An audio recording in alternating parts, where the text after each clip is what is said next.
Welcome, ladies and gentlemen, to Between the Lines. My name is John Lofton. I hope you're having a great rest of your Sunday afternoon here. Full confession, I'm actually recording the show a day early because I have a little bit of an announcement to make. I just launched a rebranding of my business, Lofton Space Technology Services, LLC. And we do technology consulting for churches and religious organizations, nonprofits, and other small businesses. If you're interested, visit my site, lofton.space. Shameless plug for essentially what would be my parent organization, if you will, for Between the Lines. I'd be happy to assist and reach out. As you can tell, still, I'm quite technical. A little shameless plug there. But anyway, I hope you guys are having a good Sunday. And today we have a good show for you guys. You probably been hearing all about the mask mandates going in, even for private businesses with 100 employees or more, are going to be required, supposedly. And apparently it's coming from OSHA. And we're going to talk all about that, about vaccine mandates. And actually not necessarily debating what it means for necessarily every individual, but we're going to talk about the business aspect of this. Like, what's this actually doing to small businesses, or maybe the businesses that are right at that like 100 employee kind of mark? What's it going to do for a lot of businesses who do have government contracts? I got to imagine there's at least a few businesses who've got a government contract who, are kind of underneath that 100 person mark, if you will. I don't know for sure. I wasn't able to find those stats, but I got a lot of questions too of my own that I'm going to be asking here at the end. And hopefully you guys have some ideas and comments. I've been so overwhelmed. I know my numbers don't always show it, but believe me, people do watch this content, and I get stopped about once a week now. And it's gotten so good that even the folks at my job even know about it. And I've just been so encouraged, gotten a lot of positive feedback from it. And yeah, so I consider it a compliment. I know some people are like, oh no, your work found out, you're going to get so in trouble. Well, not really. I mean, everything I'm saying, I'm going to back up with facts. To my point to that, there is a link in the video description. I've been starting to do this every single week where you can click on my Google Drive folder and you can actually look at the exact show notes with links to everything I'm talking about today. In a lot of my previous shows, you'll see them as well. That was something I started doing, probably a good month or so ago. And so I hope you guys check it out so you guys know exactly where I'm looking at information. So at the end of this, when I share my real honest opinion about what I see kind of going on here, you'll have a better understanding of the way I'm thinking. My goal here isn't to change you or change your mind about a particular issue. I just want to give you a different perspective, a different way to look at it that I can base back in my own research. Like I tell everyone, make sure you're going out. Don't just read one news source. Go out, read 2 or 3 different ones, even like from opposing views that you may not necessarily agree with. All right. So now that we got all that away, let's go ahead and get to the meat potatoes of today. So like I said, I'm going to be talking a lot about the businesses themselves and how this is going to have ramifications. And I'm going to have a fairly negative tone to this idea of vaccine mandates that companies are going to be forced to impose. And I'll base this in what we've already seen. I'm going to start with the obvious of, well, especially in the hospitality industry, there's still a lot of demand for workers. In fact, if you go look for just about any common job in customer service, technical support, or anything in the hospitalities industry, you are going to find a lot of job openings. And employers are quick, and we've got sign-on bonuses like we've never seen before. Why? Because as bad as it is for a business to have to pay sometimes maybe twice the rate of what that job would normally be worth pre-COVID pandemic, it's that much more important, at least, to get people in the door.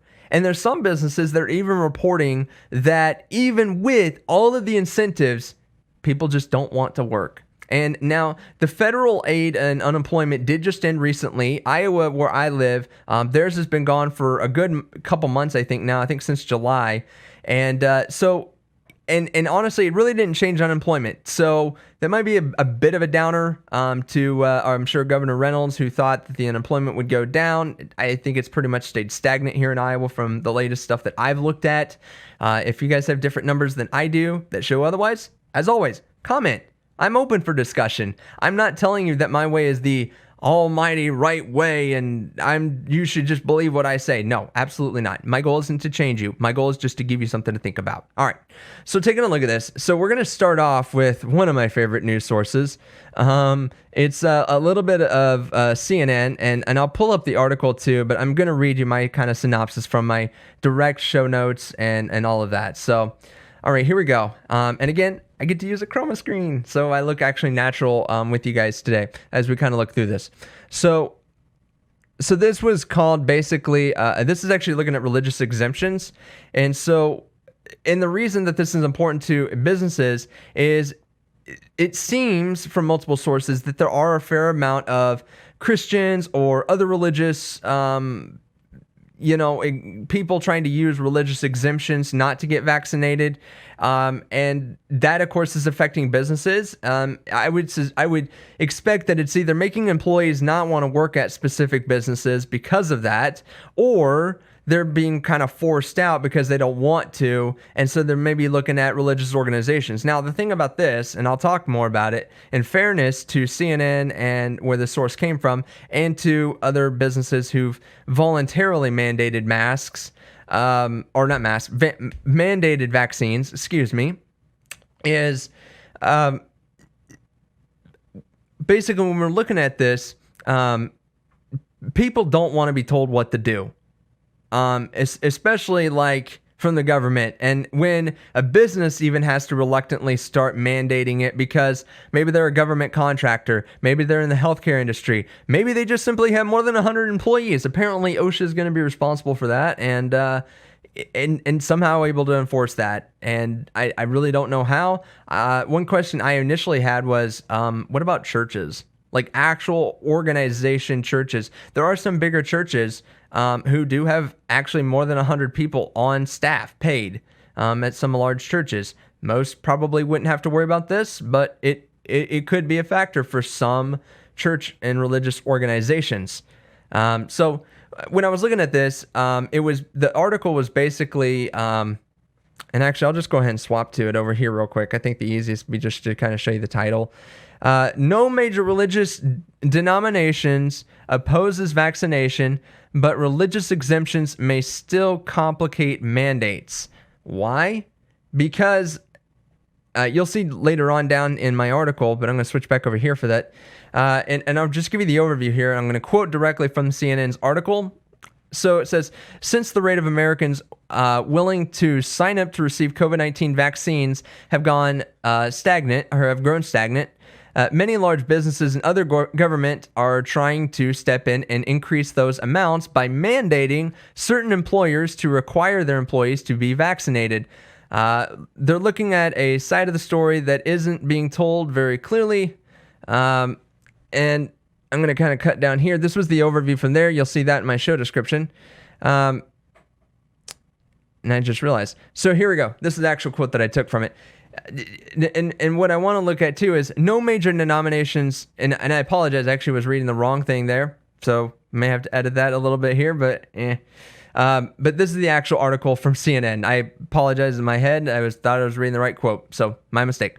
Anyway, it says no major denominations opposes vaccination. Even the Christian Science Church, whose adherence to rely largely on prayer rather than medicine, does not impose an official policy.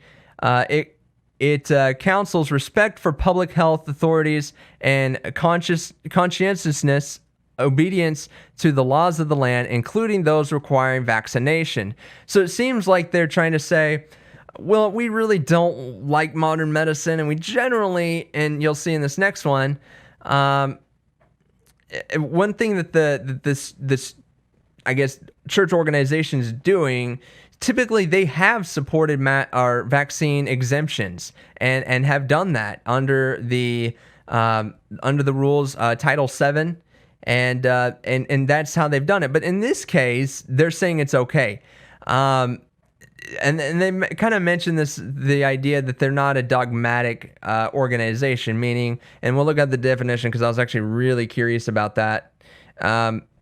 So if we look up, here we go, the meaning of dogmatic, and I'm going to make this bigger for all of you guys to see at home. The definition is characterized by or given the expression of opinions very strongly or positively as if they were facts. So here's my take on that. And especially when it comes to religion, you guys know I'm not shy about talking about Christian faith, regardless of the denomination. If you have a very strongly held belief and you have a book called the Bible, if that's the book they're using, I'm going to presume so. I know Catholics in that they have a different book too. They have the Bible, and then they also have other books that they include into it. So I can't speak directly to exactly where they're going to quote stuff from. But I will say that generally mainstream Christian organizations, the Bible is the truth, and anything that is contained in the Bible is contained true, no matter what society says about it. And so if this organization has had a long-standing track record of vaccine exemptions and a lot of their members have gone that way and refused vaccinations and all of that under their religious beliefs, all of a sudden, pragmatically speaking here, if they go now and say, well, I'll go ahead and get this vaccine, just this one, you have to admit there does seem to be a little bit of hypocriticalness to it. I kind of wanted to pull this country is going into mandates. Let me see here, because I kind of wanted to pull up some other stuff. Let me go back here. And I wanted to pull up their official statement from the Christian Science Organization. And essentially, for more than a century, our denomination has, and I apologize, it's even hard for me to read, so I'm definitely going to make it a little bit bigger. Concerning public health, so it says, for more than a century, our denomination has counseled respect for public health authorities and consciousness adherence. And this includes, respect for public officials, to obey quarantines, and strive to cooperate with measures considered necessary by public health officials. We see this as a matter of basic golden rule ethics. So do unto others as you want done to you. You would want someone to do something that would protect your health. Okay, I can get behind that, sure. But but you could argue just getting the flu vaccine helps prevent the spread of the flu and the cold, but I'm sure a lot of them maybe don't. And I'm not trying to call them out. It's just, you have to look at a bigger picture of an organization, and no Christian organization or religious organization is ever going to be perfect. And a lot of the stances you have to look in. I don't know a whole lot other than what I can read here. But what I'm trying to get at is when CNN's pointing out that no major religious organization has supported the idea of religious exemptions, and it says most of our church members normally rely on prayer for healing. It's a deeply considered spiritual practice and a way of life that has meant a lot to us over the years. So we've appreciated vaccination exemptions and sought to use them conscientiously and responsibly when they have been granted. So I don't know what to think here. So you're saying that if the government mandates it, you'll do it, but otherwise, if you're given the option, you won't. And maybe who's someone familiar with this organization, help me out, because I'm not trying to sound like the judgment here of saying, well, that's just hypocritical. But the way that it reads to the layman here from an outsider, I have a hard time understanding what their viewpoint is on this. It's not clear to me of what they're saying, but what I read is like, yeah, normally we do, but we're kind of making an exception just for COVID. And it doesn't seem like in a religious organization, you differ. If you have a held belief or value, you don't stray from it, no matter what the persecution or fallback is. It's basic. You look at, let's take the disciples, for example, in the Christian faith. A lot of them were stoned. A lot of them were crucified or beaten and tormented. The Apostle Paul was jailed for much of his life and was not treated very well. But yet he never wavered from his beliefs, no matter how much opposition he had. Is this that, or is this something else? Am I not understanding contextually what is being said here? Now, that's about as much as I'm going to say about it, but I do have to then take issue with CNN's article. No major religious denomination opposes vaccination. there are members of this one. I also think about the Amish. I also think about that. And not to go too far off the deep end with this subject, because obviously my time is limited, but these are one things that our employers are going to have to take. To that end, I want to add that when you go to your employer and you say, I can't do this, my faith and all of that says my religion, it doesn't support this. Our doctrine doesn't support this. That is a whole lot different than saying, I just have personal beliefs that I don't agree with that. Many lawyers in the articles I was reading, again, you can go look at my notes, have supported this idea that that's probably not going to hold up in court. You're still going to have to get vaccinated because it doesn't hold a strong enough organized belief system, I guess, if you will. But it get to that end too, it's a gray area because it's a very loose understanding of what that means. So here's what the employer has to do. They have to then validate and see if you're truly having genuine held beliefs about what it is that you believe. And this causes the employer extra time, labor, investigation, and it actually, of course, decreases productivity because in the meantime, they got to figure out what to do with you. Do they let you in the building? By all accounts, they don't have to. If they've got it set up and it's in place that you have to be vaccinated, they can, in fact, not let you into the building. That is a fact that an employer can do. And we have to understand, too, the difference between a government agency and a private entity. So to the employer's end, did they really want to have that fight with their employees? A lot of employers, they're big enough, they can kind of absorb that. I know many do.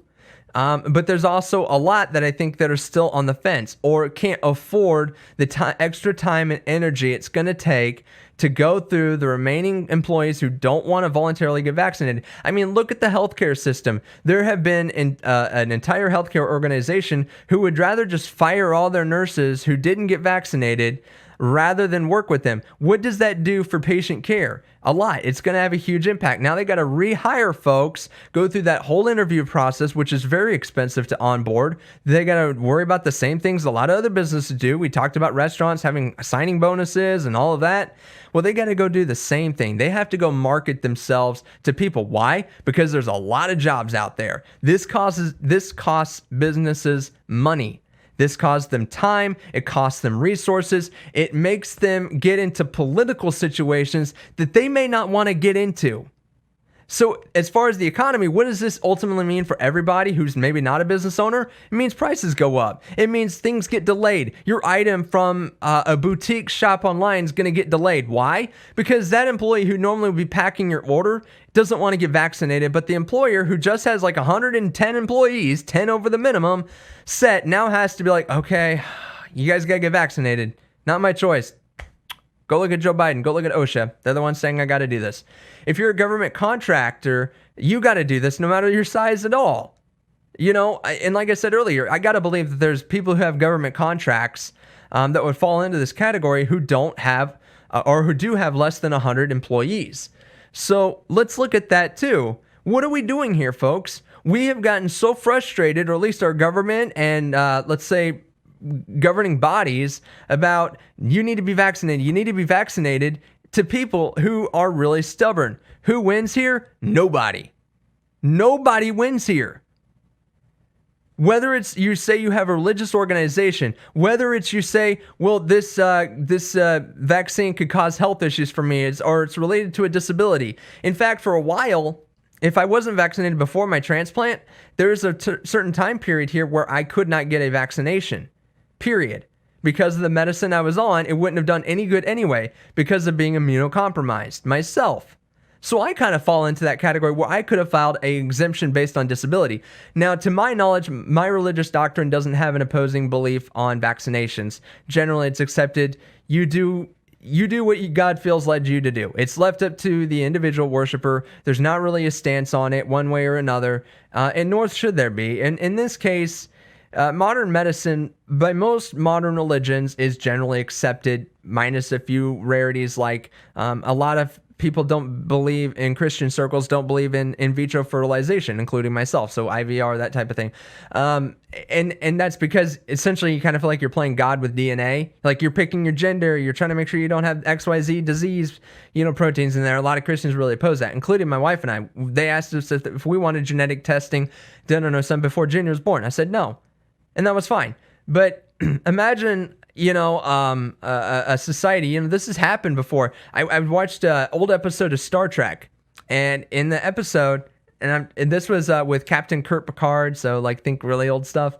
And they went to a planet, and they have rooted out every genetic disease that is known. They had genetically engineered every one of their citizens so that they were perfect and could achieve the highest level of achievement. I'm not saying that that's what's going to happen to us, but I do believe that as much as I do personally believe vaccines work, I get my flu shot every year, I still don't like the idea of being told by the government who promised us liberty and freedom to choose and not to govern our entire lives from mandating it. Would I prefer someone who's around me to be vaccinated? Sure. Yes. Will I moderate my risk, given my immunocompromising? Absolutely. So I just got to point that out. So while I personally believe in vaccinations, I don't believe that we should be told. I believe you should make a personal decision with your healthcare provider and be able to go from there. All right, we're going to move on. Again, my time being somewhat limited here. Actually, I think that was mostly it. There is actually some interesting people who are doing this religion thing, and I didn't get to it, but one person I want you guys to kind of think about who CNN referenced this is Anita Martina Rivera, Rivera, there you go. I included a link in my show notes to her profile. I am not going to show it to you.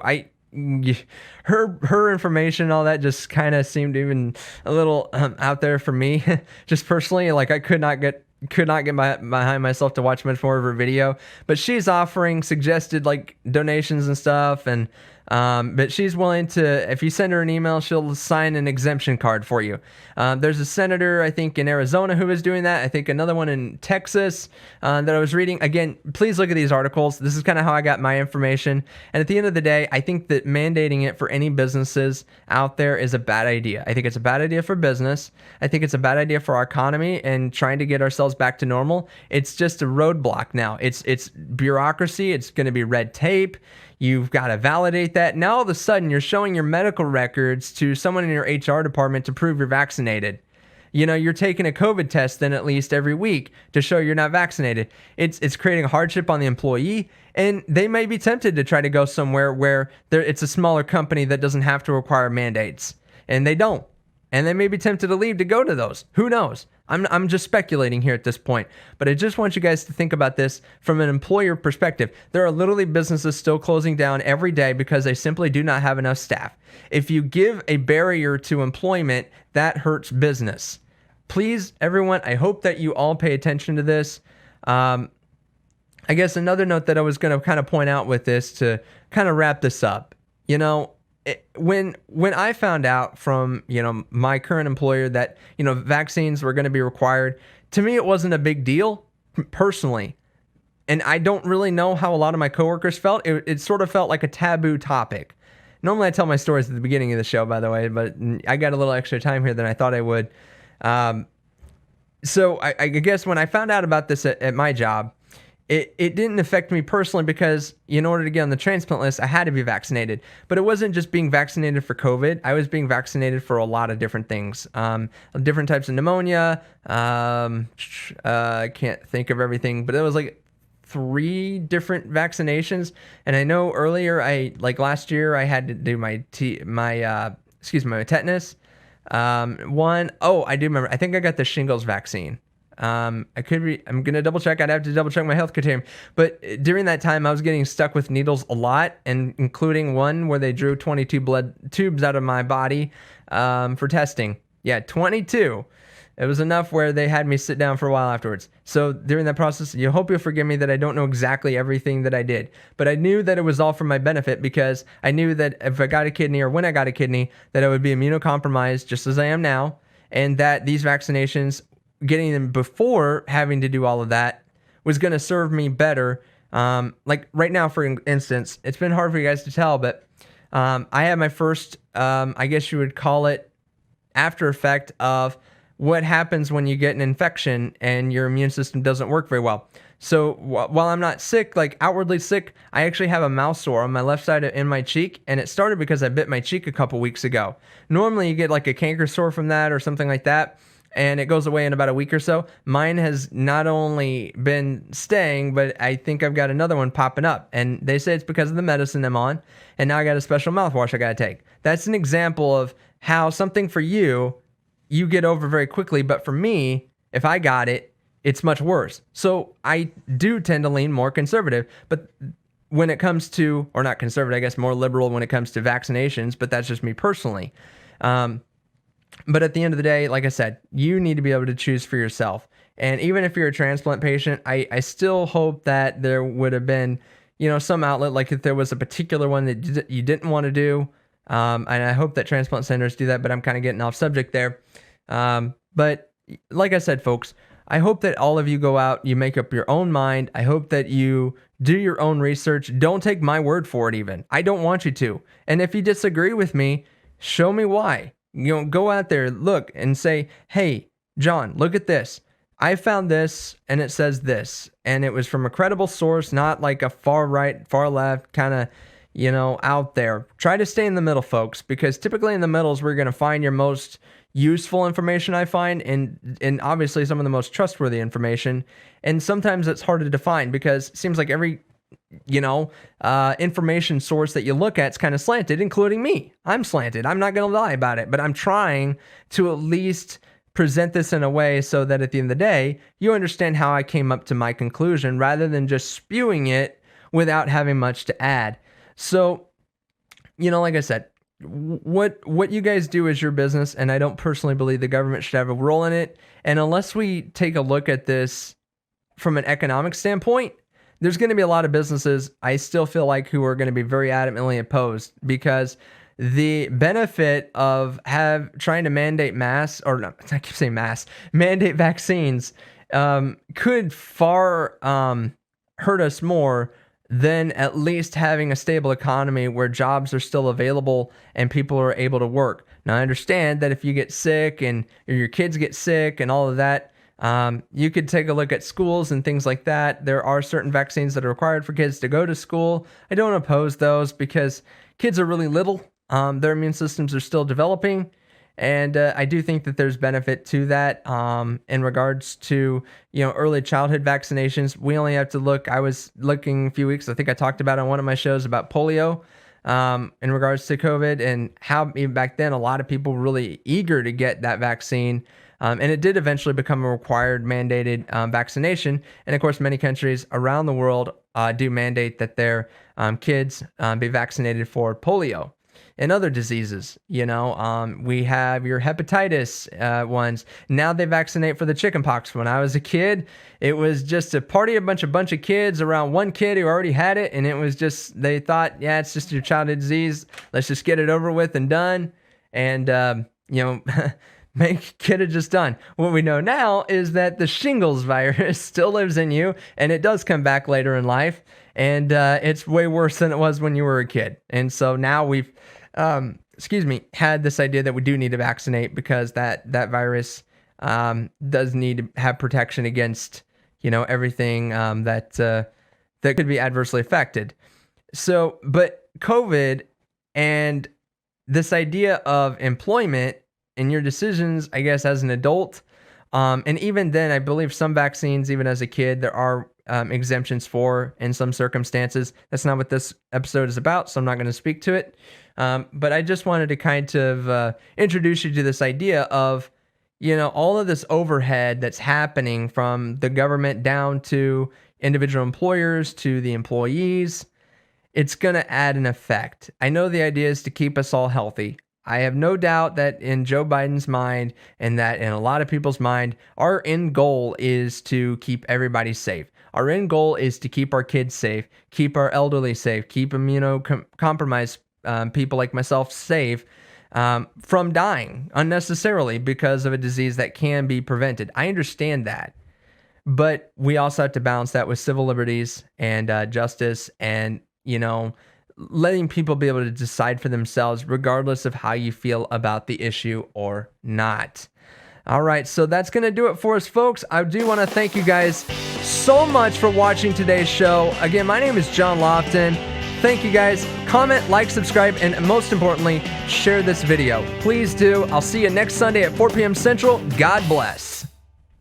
Like and subscribe, Day, Show Between the Lights, please.